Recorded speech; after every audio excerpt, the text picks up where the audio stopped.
Aloha guitar class.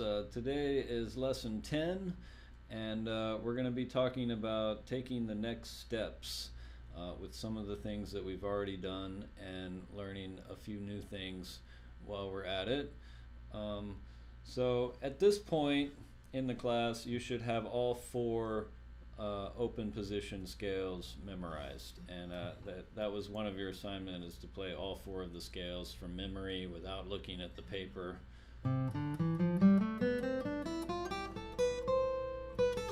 Up and down.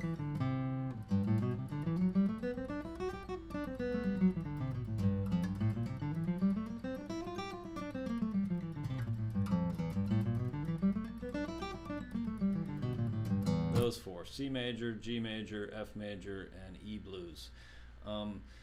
And as far as the chord strumming, if you haven't already, you should very nearly be making the chord switches in time. So if you slow the recording speed down and play along, you can slow it down to at least the point where you can keep up with the changing of the chords and to eliminate that space in between the chords. So that's a really good thing. That's what we've been working on mainly with this brown-eyed girl a lot, is being able to at least going slow to make that switch.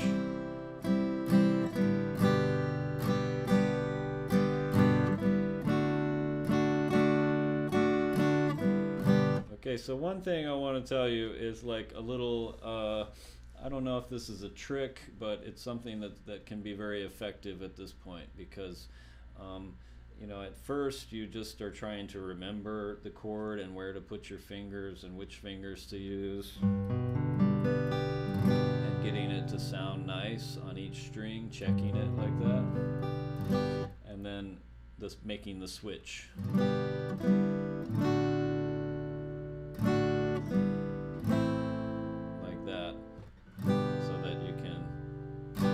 The switch on chords that sound nice.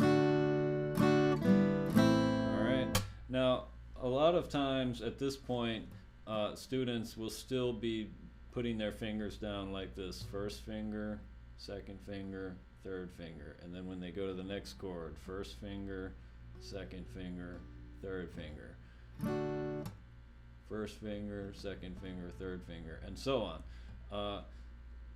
And what I want you to try at this point is to reverse that. So we're on G, okay? And what I want you to do when you go to D is I want you to put your ring finger down first and then the other two fingers, okay?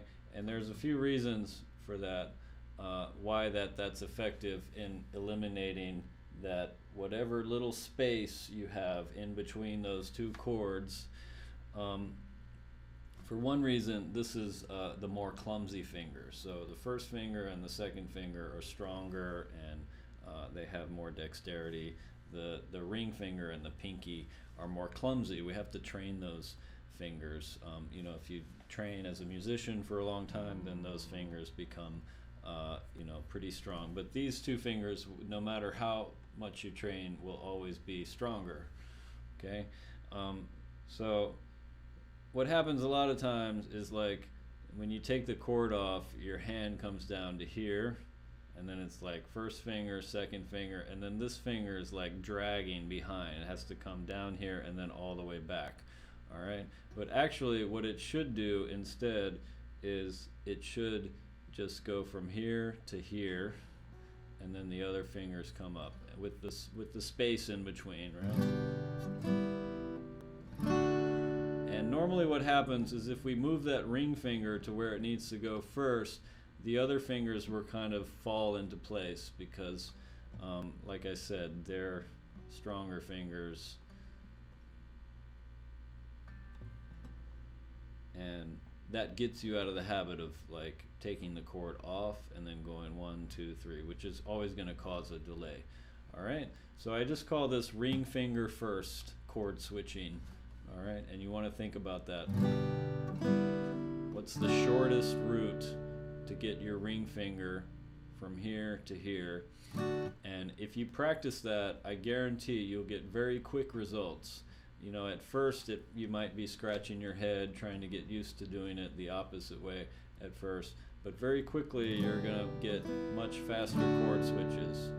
And instead of like setting your chord up one finger at a time, it's gonna become more of a kind of a, you know, maybe like a brum kind of thing at first, and then eventually it will be just one motion from one chord to the next chord. So ring finger first switching on the chords. Okay, try that, and you'll be surprised at how effective that is. Okay, now about the scales. So we've been learning these scales, and you might be wondering, well, what are these scales all about? Why do we have to do this? For one thing, the scales are kind of the building block of music. That's the thing that if you do this for long enough, you'll understand. I don't have time to teach you like the music theory part of the class and all of that in one class, but it's very important.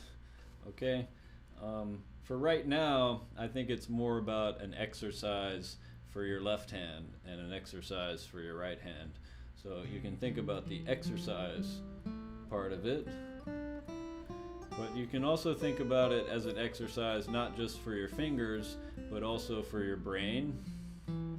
So we're having to memorize things, and that's part of musicianship, is learning to play things from memory, not always having to look at a paper, and things generally flow better and more easy when you're not reading the notes off the page, which generally slows you down and makes things a bit worse.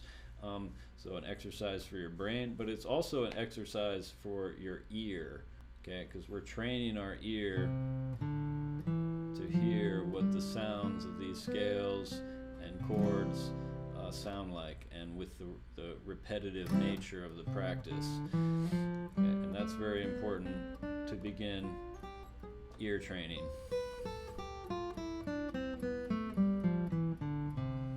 Okay, so if you ever wonder, like, how trained musicians, they can like listen to a song and then just immediately, I don't know about immediately, it depends on how difficult the song, I guess, is. It could be immediately, or it might take a little bit of time to figure it out, but just by listening to the song you can figure out what the chords are and what some of the melody notes are, and just by ear, and that might be a skill that's very mysterious to you, but I can tell you it all begins with practicing your scales and your chords and getting your ear to hear those sounds very repetitively, okay?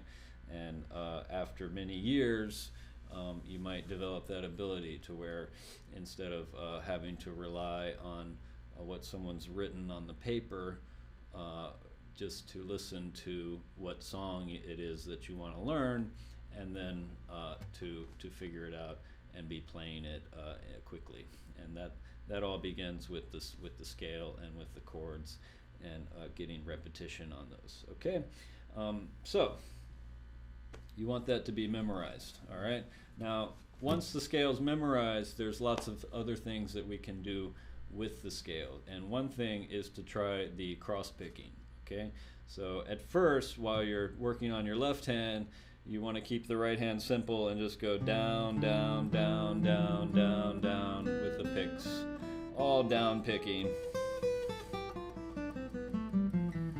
Okay, but the next step is to try the alternate picking or cross picking, and that is to alternate the direction of the pick like this: down, up, down, up, down, up, down, up, down, up, down, up, down, up, down, up, down, up, down, up, down, up, down, up, down, up, down, up, down. Okay, and the game here is to know 2 downs in a row and know 2 ups in a row.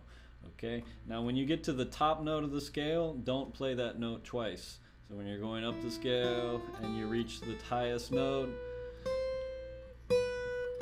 just play it once and go back, because when you're cross picking, if you play that note twice, it will mess up your picking pattern. And also, a lot of times you hear students and they kind of take a pause there and then they play it again. Don't do that. It's much more musical to reverse the direction. So you go up and down. So only play that note once, especially when you're trying the cross picking. So you can start with the C major and work your way back through those 4 scales and try alternating the direction of the pick.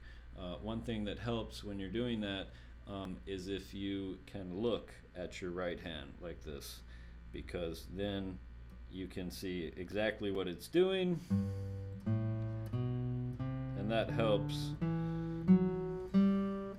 Or if you look in your Zoom screen or in the mirror, you could use a mirror, you can look at both hands actually at the same time, as opposed to here, looking back and forth. You can just look in the screen, and that's very helpful as well. Okay, now one thing I want to talk to you about is improvisation. All right, that's another thing that the scale is very useful for, is that we can start doing improvisation,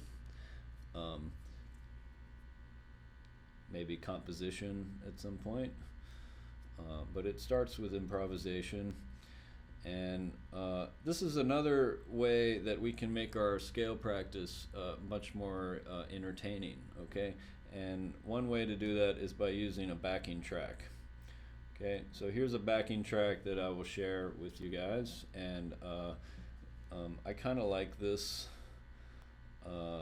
This uploader is called Quist, Quist, or I guess I should say Creator, YouTube Creator, and he has a lot of good backing tracks. If you search for these kind of like play along tracks, jam tracks, backing tracks, there's a lot of different words to describe these things, but they're basically just vehicles for improvisation, things that you can use to practice scales and improv and solos and all that. And his are nice. I like them. If you search through YouTube for these things, you'll encounter a lot of ones that are pretty lame sounding, and they're not so great. But these are good. Some of them you'll find are good. Yeah, people spend their time making these things. So one thing, you press play on this, and you'll hear him doing kind of an example. He gives you an example of the improv that he's doing, okay? And he has this little riff here that uses these chords: C major 7, which is just C if you take your first finger off, and then this chord, which is F major 7, which looks like C, but you move your fingers down here, so it's B string, G string, D string, like this, and it's only 4 strings like D. Okay, so the riff goes.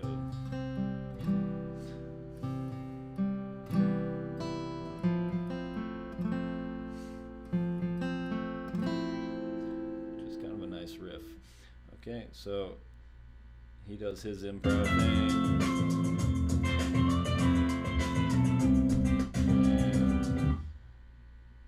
If you skip ahead to about here, they'll count it off, and then the backing track will begin. So the first thing you can do with this backing track is you can play the quarter notes with all down picks, okay? So, and I'll show you how that works, all right? So after this, you watch this lesson, you might want to go to the YouTube channel and put this part on again and maybe slow it down and see if you can keep up. But also you have the backing track, and you can speed it up and you can slow it down to the point where you can keep up. I'm doing the normal speed, so. Quarter notes, ready? 2, 3, 4.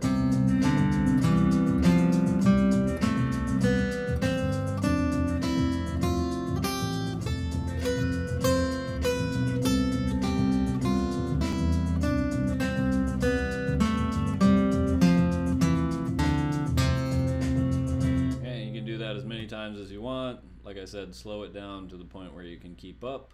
All right. So the count off tells you the tempo, 1, 2, 3, 4. But the other thing you can listen to is the drums, and the drums is going.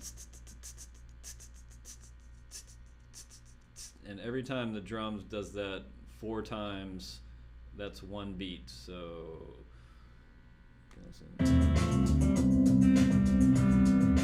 1, 2, 3, 4.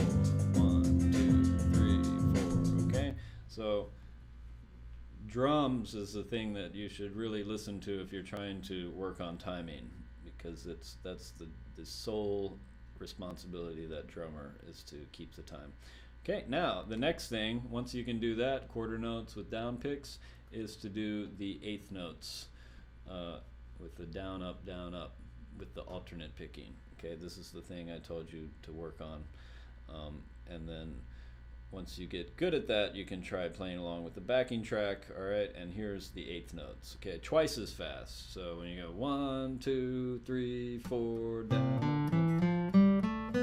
1, 2, 3, and 4, and 1, and 2, and 3, and 4, and with the quarter note, with the down, down and up picking, cross picking, alternate picking, however you want to say it. Okay, here it goes. 2 and 3 and 4 and.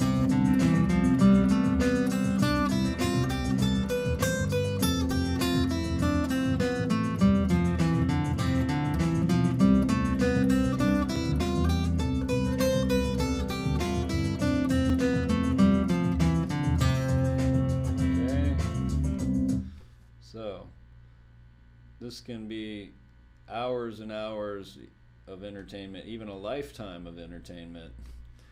Okay, once you do that, you can try maybe some improv, so you can play with the scale. Okay, I'll try to do something kind of simple at first. All right.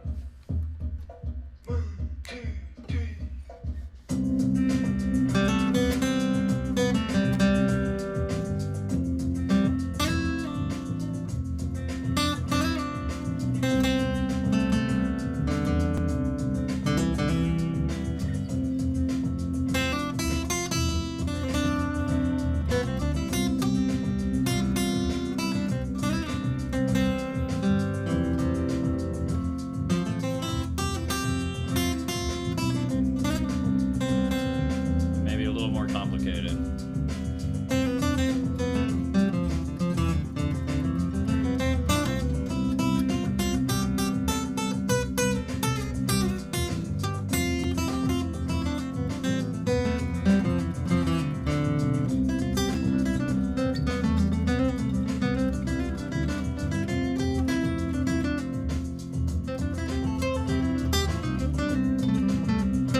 So,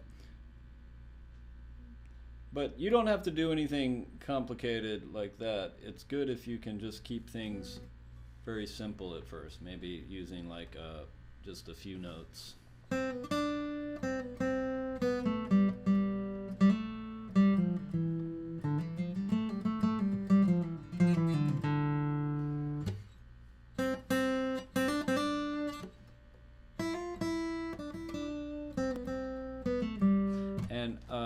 It helps if you use articulation, which is the thing we'll talk more about in future lessons. But like hammer-ons, vibrato, which is a thing we haven't talked about before. Vibrato is where you bend the string like this, and that creates an effect like that. You pull on the string back and forth. Okay, slides. Okay, pull-offs.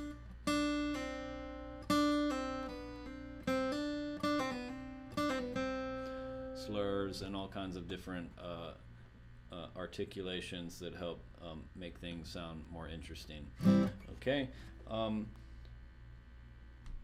So the other thing I wanted to do is I wanted to give you a little bit of an introduction to electric guitar, since we're talking about improvisation and soloing and stuff. So here's an electric guitar, okay? Now, the electric guitar works exactly the same way as the acoustic guitar. So all the notes are in the same place. So like if I want to play C, I play C normally, and it sounds exactly the same. Okay, the only difference is that you can make it like a lot louder. Plug it into an amp. You can make it sound, you know.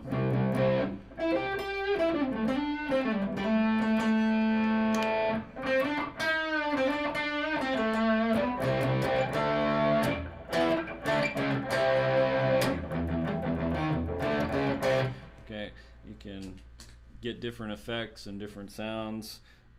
So that's like one of the cool things about it. The other thing is that you have access to like these higher frets up here, which on the acoustic guitar will be cut off about here, but on the electric you have a bunch more frets to reach. Okay, but that's basically it. You know, some people ask, like when they learn the acoustic guitar, then they ask, well, electric guitar, is that the same? Can I just, you know, play everything I can play on the acoustic guitar on the electric guitar? And the answer is yes. And you can even make it sound like an acoustic guitar. Okay, or you can make it sound like an electric guitar. Okay, whatever you like. And the main thing that you can do on an electric that you can't really do on acoustic is bend the strings, right? So you can put lighter strings on here that allows you to bend them. Okay. And that's good for soloing. So I'll just do some soloing here with the backing track. 1, 2, 3.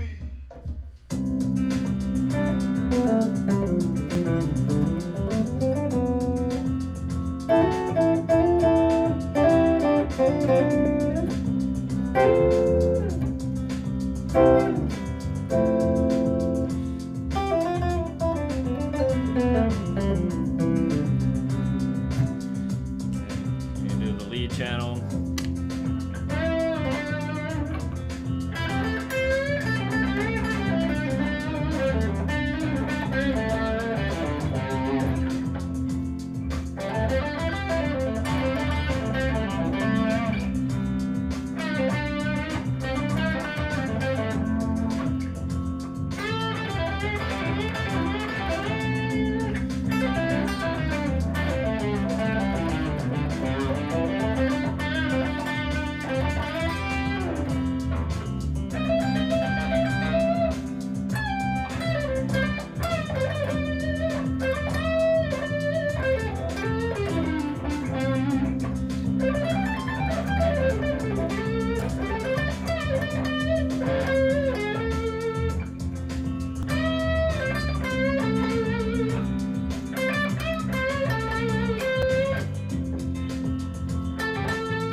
Anyway, I could keep going all day, so it's just like hours and hours of entertainment. Now, there's other backing tracks and other keys. This is the C major backing track, which is why I was playing the C major scale. Okay, here's another backing track. This one is in the key of E blues, so this is another scale that you know. So E blues. Okay. He does this little improv for a little longer, so if you skip. Let's see, where does this start? And now we're going to do E blues, quarter notes.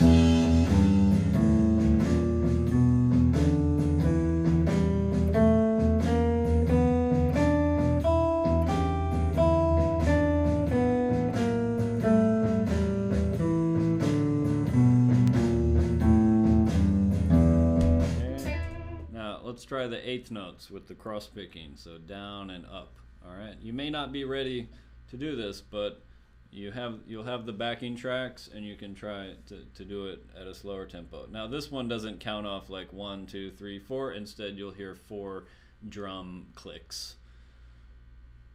So.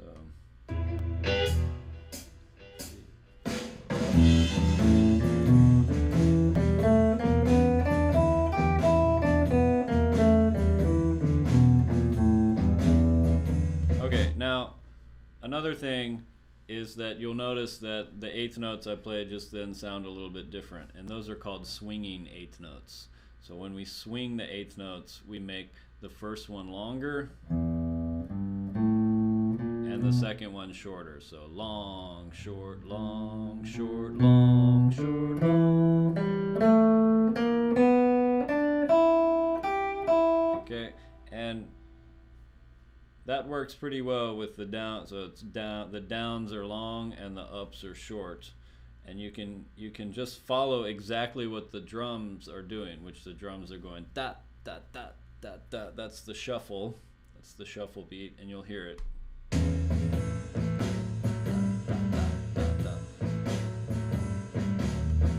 Sounds like the keyboard's doing the same thing.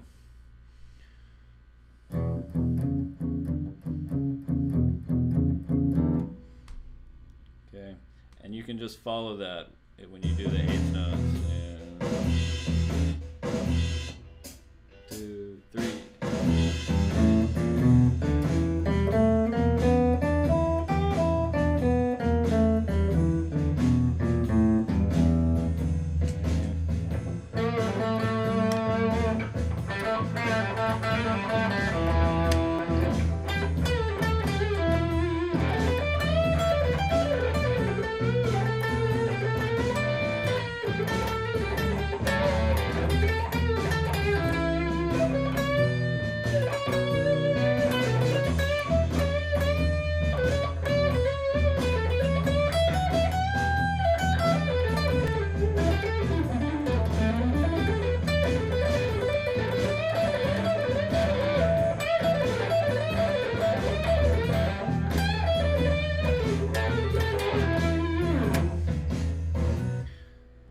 Fun times. Okay, moving on.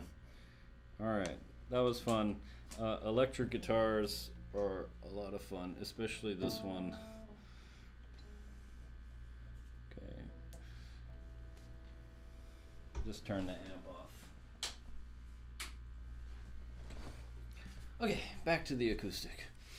And that does it for the backing tracks. So the documents you want to get out for this lesson are notes on the 4th string, Hotel California, and Let It Be. All right, so we just did a bunch of scale practice, if you didn't notice. Okay, so memorize your scales, and then you can play with the backing tracks. You can try the alternate picking, and you can have more fun with your scale practice that way. That's taking that to the next step. All right, and then the other thing is to learn some more notes, and the more notes we learn, the more interesting the music that we can play is. Okay, so we have 3 more notes here. D. Okay, D is the first note that we learn.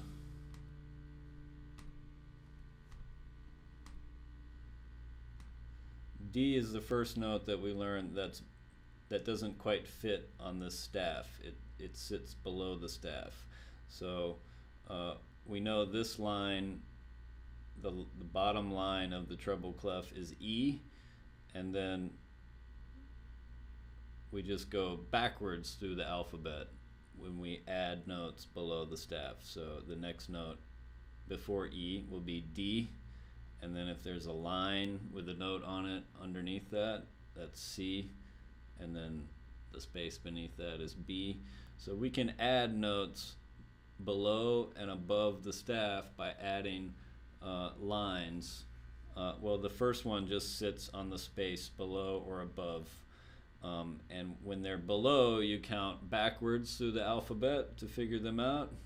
And when they're above, you count forwards through the alphabet. So this last line up here on top is F, and then the next space is G, and the next line is A, and the next space is B, and so on. Okay, so that's how ledger lines work. So D, okay, and then E, that's the lowest line on the treble clef. That's E. So we also learned another E before. That's this E, and then there's this E now that we're learning, and that's called an octave. So we have an E, and then the next highest E, the next higher E, I guess I should say, and then the next higher E, and then E. So we have octaves, and then here's F, and we learned an F before, and here's another octave. Okay, so D, E, and F. And I'm not going to spend too much time on this because basically, you know, what we did, notes on the first, second, and third string, it shows you how to approach this. You learn 3 notes, and then you practice playing them here, and then you practice some more combined with other notes on other strings. Okay, it gets harder because you have to keep remembering more notes. All right, you don't have to worry about this chord practice. We're doing things like Brown Eyed Girl, and today we're going to do Hotel California.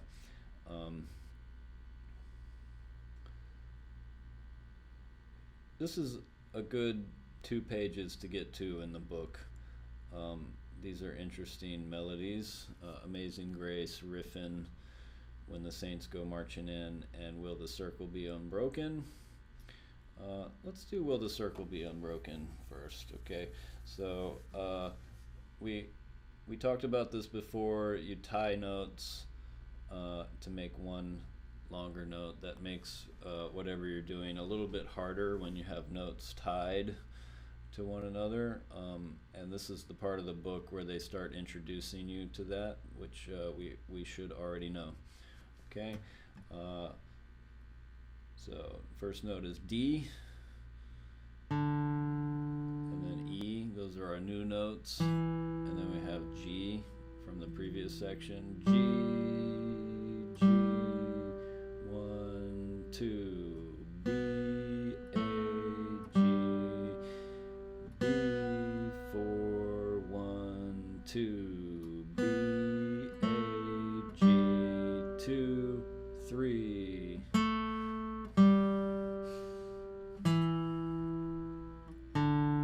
2, 3, 4, 1, 2. 1, 2. 4, 1, 2. 2,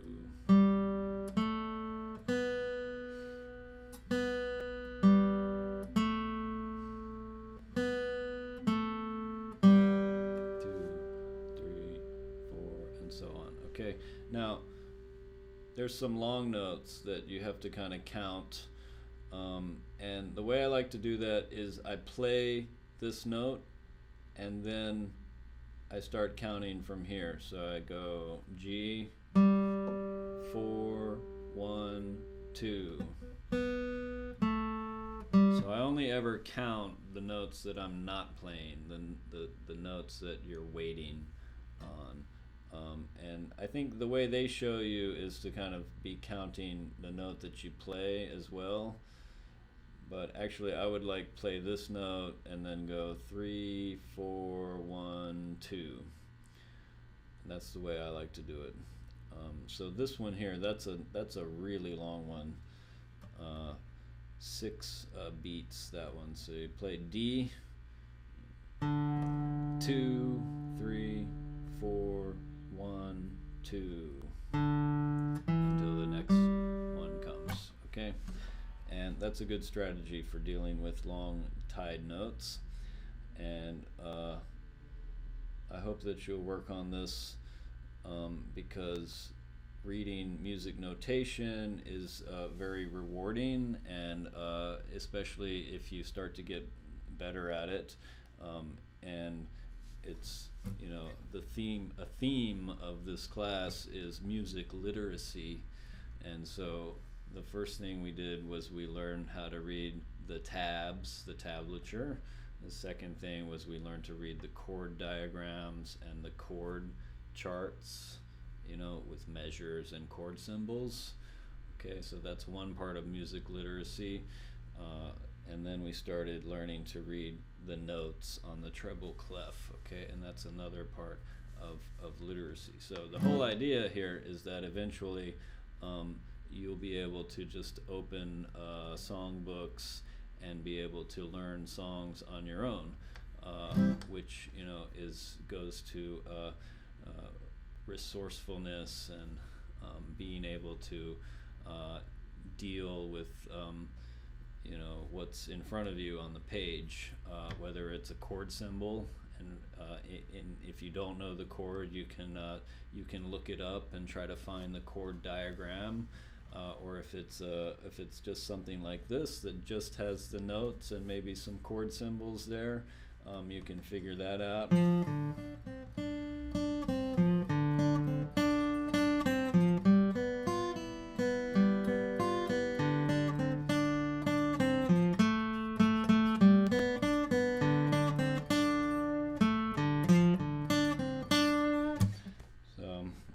Riffing, and it makes you very well-rounded if you can learn all the different things, and gives you things to practice and work on. One of the main benefits of learning to read the notes is that you're looking more directly at the rhythms, so it helps you improve your rhythm in the long term, which is like the fundamental challenging aspect of music, and probably I would say the most challenging thing about it is the timing and the rhythm accuracy. And when you're looking directly at the notes, you're looking directly at the rhythms, and it will help you to improve your rhythm. Tab is a little bit harder because you're looking at two different staffs, one with rhythms and one with numbers, and sometimes it's hard to see everything. Tabs is more geared towards kind of like listening to the listening example and then seeing the numbers and figuring out the rhythms that way. And hopefully if you pay attention to what the rhythms say in the tabs, that will help you to learn some of the rhythms too. Okay, so note reading, very useful. Moving on. Hotel California. Okay, so it says here Capo 2. So a capo is this thing. All right, now it's not a requirement of the class to have this capo, which is why all the listening examples that you have are in the open position without the capo. But say I wanted to play this song with the original Hotel California,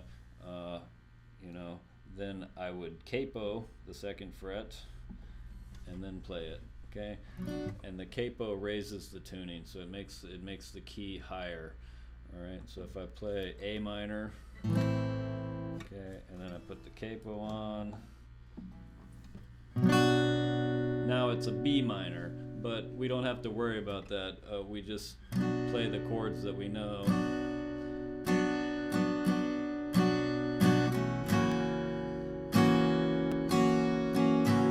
All right, now all of these chords are in your chord chart that was provided to you, except for this one. All right, A minor / D is like this. No, sorry, I'm going to take the capo off. So I'm just showing you what that's for.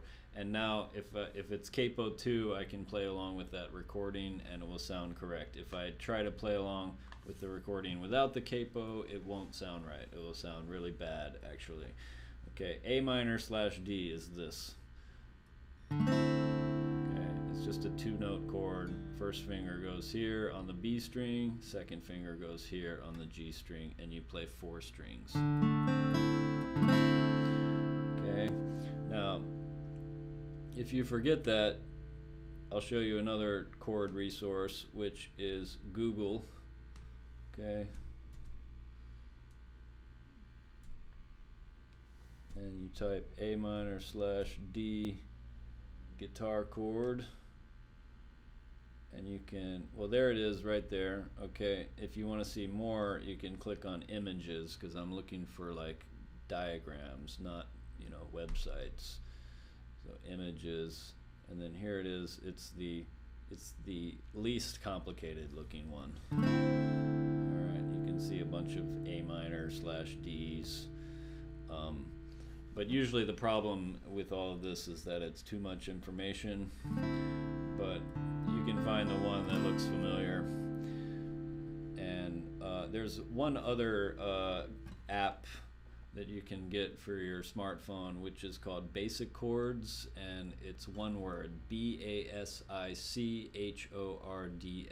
Basic Chords, and that's a good resource. You can like choose chords and find them, and that's a pretty good one. Okay. So A minor / D. And what the slash means, I'll tell you what the slash means. So when I have a chord A minor, it means that the lowest note in the chord is A. That's why we have an X on this string on the chord chart, because we want the lowest note to be A. E7, the lowest note is E. G, the lowest note is G. And then what the slash means is we're going to change that note to a different note. So instead of A, we're going to put D in the bass, which we have to open that string in order to make it a D, as we just learned in our notes on the 4th string. So D, this would be E, and now D.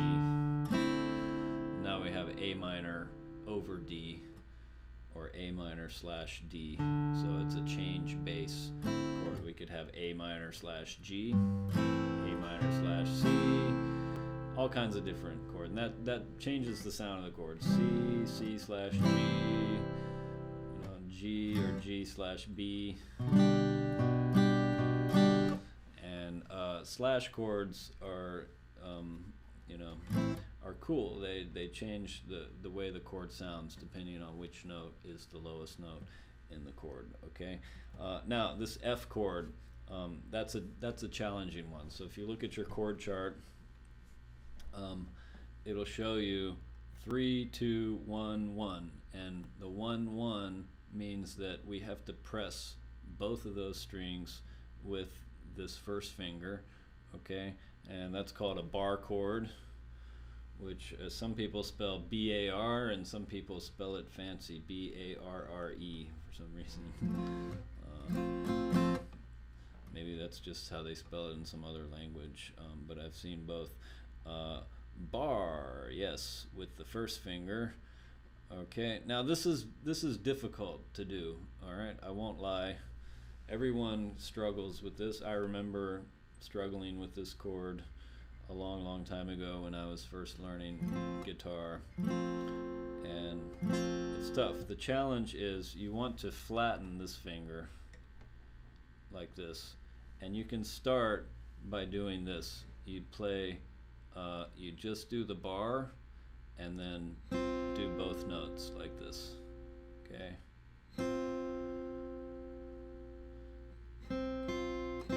You want it very flat. You don't want to curve you don't want to arch your finger like this. And then you can try adding this note on. This one you do want to be arched like that. Okay. And then finally this one, which that's the real kicker. Now, if you can arch these fingers while flattening this one out, you can get that chord. All right. Another thing you can try is you can try rolling the finger over like this.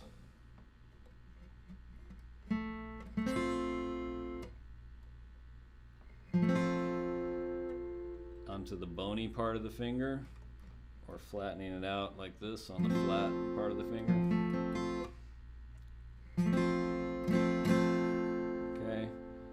That can help, because normally, you know, this part of the finger is a little bit harder than the other part. Okay, or you can just try squishing it in there like this. Alright, one thing, another thing that helps is if you get the guitar higher up. That allows you to kind of straighten your wrist more. The lower it gets, the harder that's going to be to maintain. Alright, but that's just a tough chord. I wish I could make it easier for you, but it's just a thing that everyone has to struggle with. It is kind of a contortion, you know, you are contorting your hand to make that chord, and it's difficult, okay? But you can try that. You can try building it this way, do the bar first, and the other thing is you want to be almost up onto the fret like that without actually being up on it. That's the easiest place to press down on the fret. Okay, the further back you get, the worse it's going to be. Okay, and you get that first, and then this one, and then this one. Or you can build it the other way. You can get these two fingers arched, and then try pressing that one in there. Okay. What you don't want is for these fingers to fall down, which happens a lot of times. So arch these, lock them into place, and then flatten that one. Okay, so good luck with that one. The last thing that I can tell you that helps with that is the longer you sit there trying to do it, the worse it gets, because there's like an endurance factor. Your hand will start cramping up. You'll go, ouch, my finger hurts. So once you learn the technique, the best way to deal with it is to attack the chord, play it, and then move on to another chord, and then come back to it, attack, you know, be firm with it, get it done, and move on. Because it's not going to help to sit there and do it for a long time, but you want to do it frequently and keep coming back to it and practice it. And that's really the main thing, is you keep at it, you keep practicing, you don't get discouraged, and but as soon as your finger bends this way, that note is going to go away. So it has to stay pretty flat. Or you can also bend your finger even more, like this. You can get it really out there. And just try different things. But don't do that, because that's going to mess up the chord. Okay? Now, let's talk about, we talked about the chord, let's talk about the strum pattern. Alright, this is one of the interesting things about this, is that we're going to see some 16th notes here.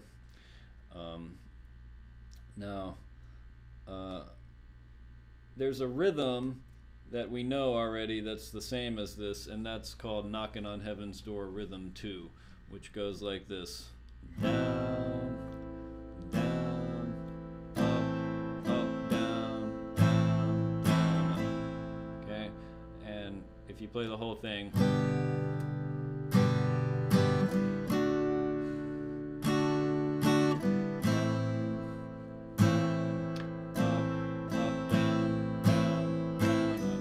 we only do the A minor part of Knockin' on Heaven's Door Rhythm 2 for this, and this is the same thing. Down, down, up, down, down, down, up. And it helps if you do the fake strum on beat in between this note and this note. So the first two strums, if you follow that up with a fake strum, it helps to keep the beat. So strum, fake, up, down, down, down, up. And if you keep your hand in motion constantly and steadily, that helps to keep the beat. Now, the main difference here is that is the way that we count this. And Knockin' on Heaven's Door Rhythm 2, we counted it as a 2-measure pattern. So we count to 4 2 times. So we go 1 and 2 and 3 and 4 and 1 and 2 and 3 and 4 and 2 measures. And what we've done here is we've squished it down into one measure. And the way we do that is we divide each rhythm in half. So the half note becomes a quarter note here. The dotted quarter note becomes a dotted eighth note here. The eighth note becomes a 16th note, and so on. Okay, and 16th notes are these that have the two beams. So single beam is an eighth note. This is a dotted eighth note. It's equal to 3/4 of a beat. And a 16th note is equal to 1/4 of a beat, or a quarter of a beat. Or you can think of it as 4 per beat. So if this is my beat, 2, 3, 4, 4 for every beat. Those are 16th notes. And the way you count them is 1E and 2E and 3E and 4E and 1E and which is what's written here. 1E and 2E and Okay? And let's play it and count it. So 1E and 2E and 3E and 4E and again. And on the last one, you want to take your fingers off the strings just like you do on Knockin' on Heaven's Door, rhythm 2. 1E and 2E and 3E and 4E and E7, like this. Consult your chord chart if you don't know it. 1E and 2E and 3E and 4E and G. 1E and 2E and 3E and 4E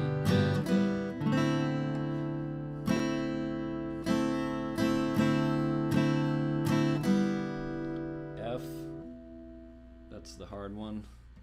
Sorry. 1E and 2E and 3E and 4E and C. Down, up, down, down, down. Or if you prefer, you can do it like this. You can just count the fake strums. Down, fake, up, down, down, down, down, fake, up, down, down, down. So we got a couple new chords. E7 is easy because it's just 2 fingers. A minor / D is easy because it's just 2 fingers. F, sorry, that's the hard one. You're gonna have to struggle with that one, but keep working on it and don't give up. Don't get discouraged. Bar chords are really important to learn at this stage because there aren't too many songs that don't have at least one bar chord. So if you don't know bar chords, then you'll be really limited as to what songs you can play. Okay? And then D minor. Okay. So 4 new chords. E7, A minor / D, F, and D minor. Okay? Have fun with that. Listen to the example recording and practice. Get to learn. Keep using a strum pattern that we've already worked on while learning a few new chords at the same time, including a bar chord, which is a big step to take. Okay, last but not least, the Beatles, Let It Be. Okay, so we can put down the pick. We did one other song where we used our fingers to play, and that's Ode to Joy Harmony, where we pinch the notes together.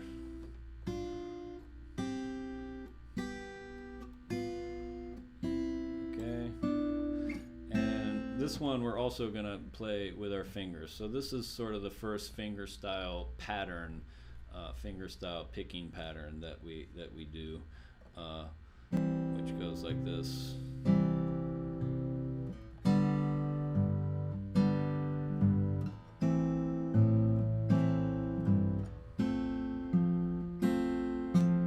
Okay, etc. So let me show you this. And there's lots of finger picking patterns. I'm sure a lot of you might be interested in fingerstyle guitar.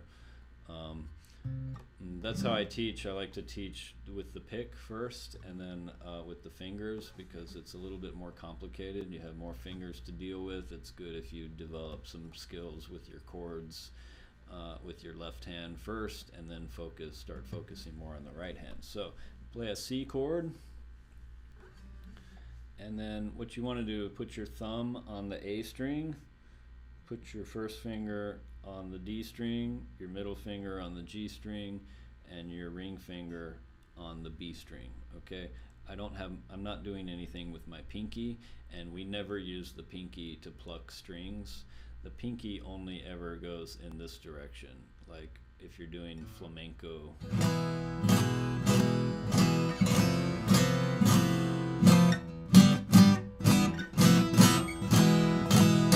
Like that, but never this way. It's just too weak. And when you use your ring finger to pluck a string, it's good if you move these fingers together and lean the pinky finger against the ring finger. These fingers like to work together, and it's good for the purposes of playing stringed instruments to think of this finger as one finger, actually. I know some people, they like tie a rubber band around there, they put some tape around there to train themselves to do this. Because you'll notice it's very difficult to move this finger without the other finger moving. That's not the case with these fingers. They're more independent, and the reason for that is because these two fingers share a tendon here, and these fingers have their own tendon. Okay, but anyway, it's good to move these together. So you just grab a hold of the 4 strings in the middle like that, each finger on a different string. It's good if you can kind of keep these fingers close together like this, and then you can do the strings this way. You pull up on them. You don't want them spread out too much like this. You want them close together, because it's a little bit easier to do this than to do this. Okay, be careful that you're not extending out here and doing this. You want to be back here and then pulling up on the string, and the thumb comes down this way, not on the tip of the thumb but on the side of the thumb like this. Okay, so let's play the C chord, and then it's going to be like this: fingers, thumb, fingers, thumb, like this, fingers, thumb, fingers, thumb. And you want to do that several times and get used to that. Remember, don't spread the fingers out, keep them close together.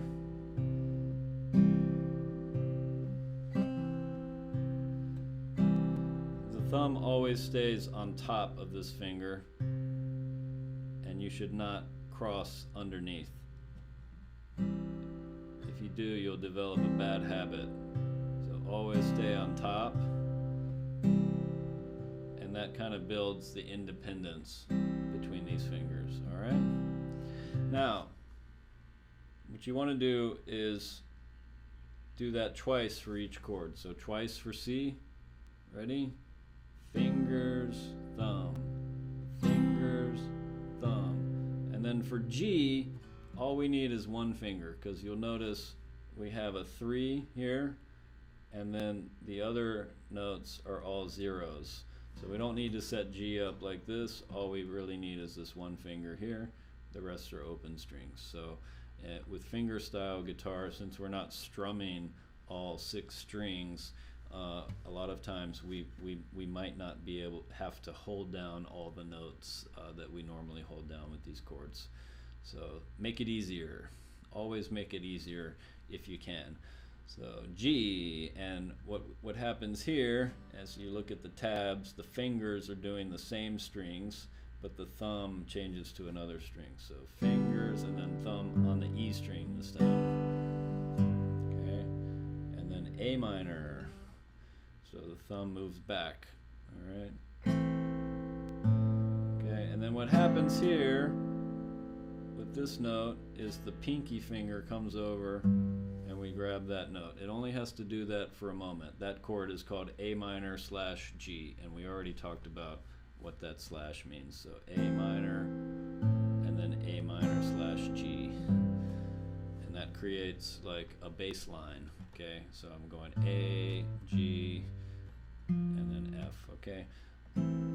That's a little tricky, but yeah, the pinky just has to come over for a second, and then here's our new favorite chord, the F chord. So this song is going to give you additional opportunity to practice that and get repetition on the F chord. Remember, flatten it out.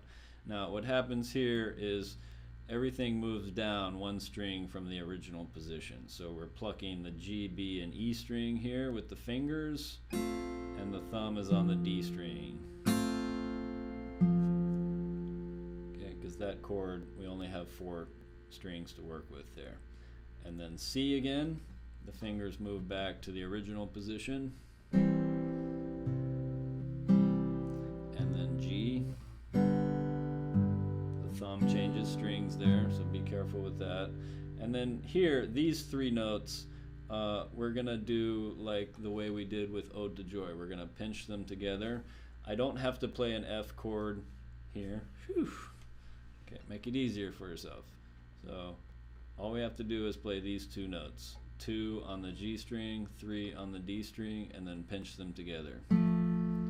Next one, 2 on the E string, D string rather, sorry, the D string, and then 0 on the G string. Okay, it gives you the fingering up here, so this means I'm playing this note with my index finger. This one means I'm playing the lower note with my middle finger and the higher note with my first finger. Okay. Or middle finger on the lower note, index finger on the higher note. First finger on this one. And then this one is index finger here, ring finger here. And then those are the only 3 that we have to worry about reading the tabs so much. And then on this one, we just play a C chord. We can just hold that chord for all 4 of these notes. So you pinch these, and then play this bass note, and then the fingers, and then the thumb. Okay, when you put that all together,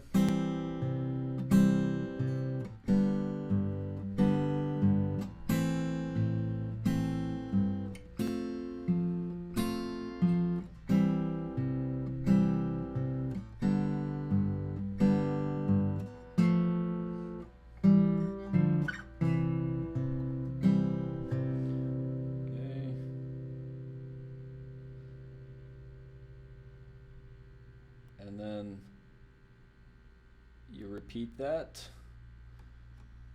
So once you learn that first line, it gets repeated again and again here. Okay, and then the chorus is the same thing. The chords go in a slightly different order.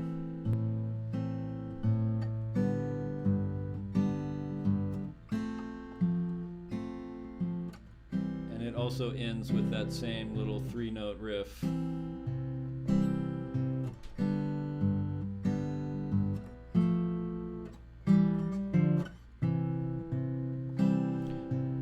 Okay, that's the first ending. From here, the repeat sign takes you back to here. This is you'll notice there's no repeat sign here, so we go back to here. You do that 2 more times, and then after that, you skip this first ending and go to the second ending. So we've talked about repeat signs and endings. We should be familiar with that by now. The only difference between this chorus and this chorus is that this one gets repeated twice, and then the only other part of the song is this riff here. Okay, let's take a look at this. Now it starts out the same as that other riff we did, like this.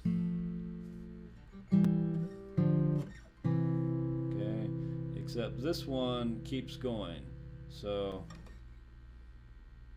first one, and then this one, and 3 and 5, just like the other riff. And then this one, we don't need to set up a C chord here. We just need to play those 2 notes. It's good to keep the fingerings the same.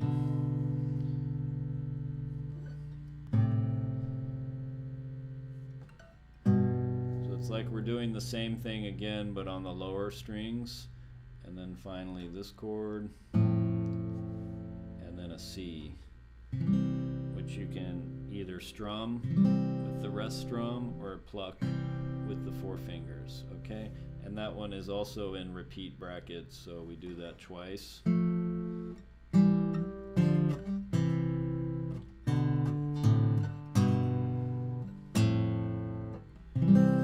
Very nice riff. And it's the same riff that comes at the end of the song, okay? Here, it has a little note here because there's 2 different versions of this song. There's the original studio version, which is on the original album, Let It Be. And then there's another version where there's like a music video of them doing the song.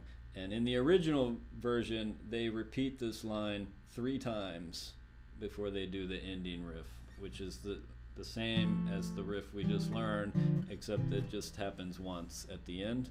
And then on the other version, the music video version, they only do that twice. So there's a very slight difference between the 2 versions, and the other main difference is that they do a different guitar solo, but we don't really have to worry about that. So once you learn this first line, you can basically play the whole song. It's just very repetitive, and it helps introduce you to playing the guitar with your fingers, and we use all 4 of the fingers that we use. And this is one of the easiest finger picking patterns, which is just fingers, thumb, fingers, thumb, fingers, thumb. And then there's lots of other patterns.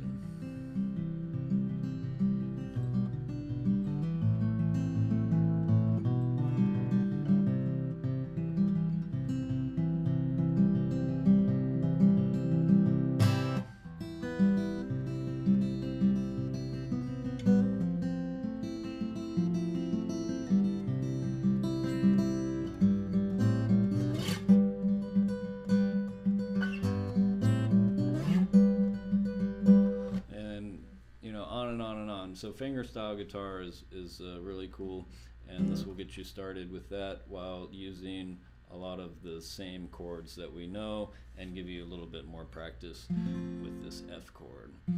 Okay.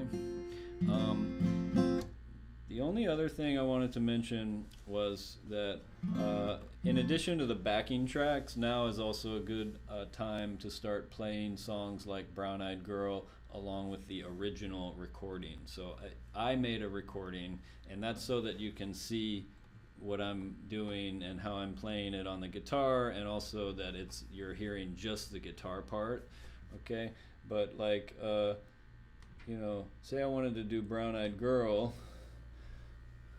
and it's a good idea to do Brown Eyed Girl and add this word remaster, because this version that's remastered is going to sound more in tune with us, and then you can play along with that.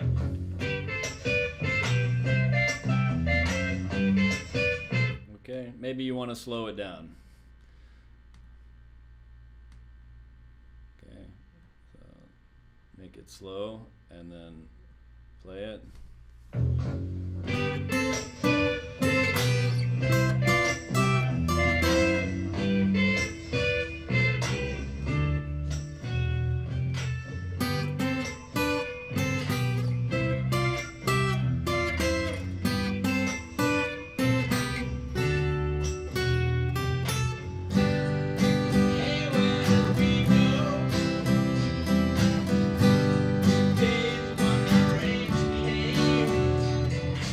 that way you can play along with the band, you can hear the singing, you can hear the words of the song and all of that. You can try Let It Be too once you get good at doing that picking pattern. Here's Let It Be remastered. Okay. I got it slowed down already.